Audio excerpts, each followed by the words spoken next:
Social मीडियाचा गैरवापर वाढत चालला आहे. यातून कायदा आणि सुव्यवस्थेचा प्रश्न निर्माण होतो.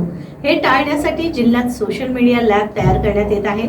या लॅबमधून काही आक्षेपार्ह पोस्ट, व्हिडिओ, फोटो टाकणाऱ्यांवर 24 तास लक्ष ठेवण्यात येईल. यामुळे गैरप्रकारांना प्रतिबंध घालणे शक्य होणार आहे, अशी माहिती कोकण परिक्षेत्राचे विशेष पोलीस महानिरीक्षक संजय दराडे यांनी दिली.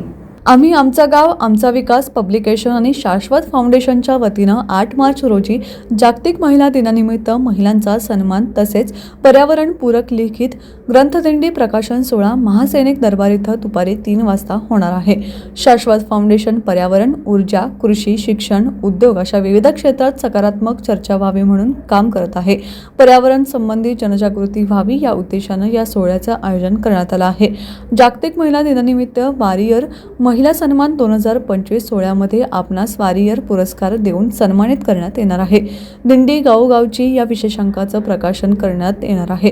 पत्रकार परिषदेत संस्थेचे संचालक सुभाष पाटील आणि कार्यकर्ते उपस्थित होते.